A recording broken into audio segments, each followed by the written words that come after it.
Welcome to Absolute Wealth's weekly edition of Centers Strategies. Hi, I'm Hubert Centers, and you've probably noticed that the markets have been a little crazy lately, especially with all the economic news and the fears that we're going to go into a double-dip recession. So, how are we going to take advantage of this? Right now, you've got a lot of people recommending that you buy gold. So, danger, Will Robinson, step away from the computer. Right now is not the time to buy gold. It's okay if you're already long gold, but I do not recommend that you buy gold here now, so let's explain why. So like I said earlier, do not buy gold here now. Why? The risk is just too high. So first, there are two basic rules in investing and trading. Rule number one is don't lose money, and rule number two is see number one. Stated another way, it's not so much as a lot of people will talk about the return on their investment, and it's not so much that you're looking for a huge return on your investment. You're actually just wanting to see your initial investment return to you. Now, let's be clear about one thing. It's not because I don't believe gold is going higher. I do. It's quite the opposite. I do believe that gold is going to go much higher. In fact, my next target on gold is $2,500. But I also had a target on gold of $1,880, and it hit that way too quick. I'll explain this in just a few minutes. Now, this is going to sound a little hypocritical. I am still buying gold, but it's only because I'm long from much lower across multiple time frames and across multiple price levels. So my risk is spread over time. And if you have been investing or trading gold from much lower and across multiple time frames, I think you're okay buying gold. What I'm recommending is you just don't go long right now gold at these particular levels. Okay, so let's talk about risk, and then let's talk about targets. So we're going to talk about two different tools that we're going to use to figure out where gold's going and how it's going to get there. The first one is average true range. And a lot of people just say ATR a lot of times. When they say ATR, they just mean average true range. First, what is average true range?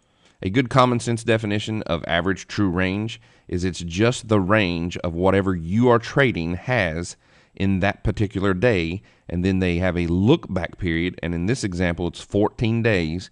So what it's doing is it's taking in a daily range every day, the high, the low, the open, and the close, and it's trying to see what the high point was, what the low point was, and then you take and add up those 14 days, and then you get an average.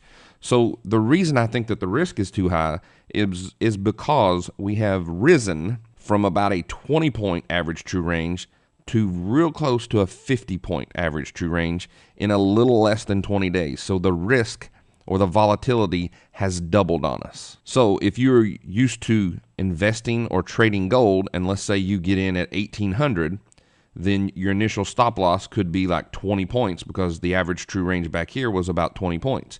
If you use that same stop loss up here, you're probably going to get stopped out fairly quickly, and that's why I'm talking about don't go long gold right now at these particular price points. Okay, so let's take a look at some targets. So the first initial target that I had was about 1880. So you can see that it's hit that on this last week's trading session. It actually hit it Friday. And now let's take a look at the next target. The next target I have for gold is substantially higher. It's 2,500. And it's probably going to hit that, fairly quickly. I don't think it's going to happen in a couple of weeks or a couple of months, but it should hit it over the next year or so. All right.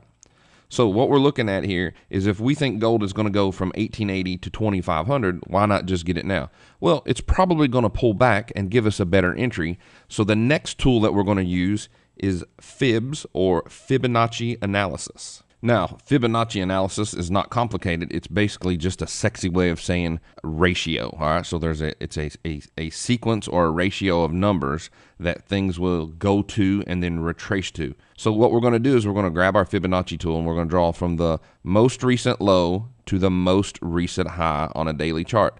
And now you can see these are the numbers on the Fibonacci analysis. We've got 0, 100%. You go 0, 23.6, 38.2, 50, 61.8. So those are the Fibonacci ratios. A normal pullback for the next pullback on gold would be from 1880 down to 1780. So that's why I'm saying don't get long here, because it has a good chance that it could potentially pull back to 1780. And I don't think you're going to be using a 100-point stop loss for your initial position. Now, if you're already long gold, that's a different situation entirely altogether. So there are two different ways that you can draw the Fibonacci retracement on a daily chart. So the first way is going to be a little bit more long-term. We're going to take this low to that high.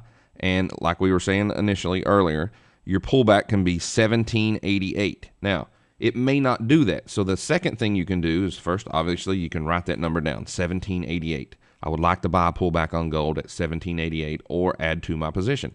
Now, if you don't feel that that's going to do it, you can also go from the most recent low, which is 1, 2, 3, 4, 5, 6 days ago, and you can grab the Fibonacci tool and draw from the bottom to the top, and then try to buy a 50% because it's already pulled back. See, it's already pulled back to 1842, and you can buy a 50% retracement at 1802. All right, 1802. So these would be levels that you could try to buy a pullback. It could be 1842, 1820, 1802, 1783. In my experience, when you're using the shorter term ones, I would recommend that you use a 50% retracement.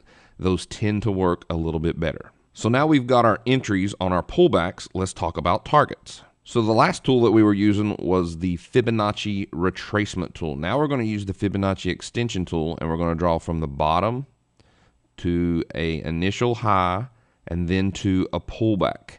So here's why I'm saying that we don't want to be long now.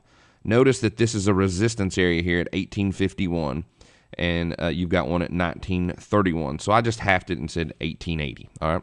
So this is an initial resistance area. That's why we think it's probably going to pull back before it pushes back up through 1931. All right. So just think of it as of resistance of a ceiling that it's going to have issues getting up through that initial 1851 to 1880 area. And in fact, it did sell off the other day. So really good tools. So just remember, when you start to look for something that's going parabolic or going up very quickly over a short amount of time, use these two tools.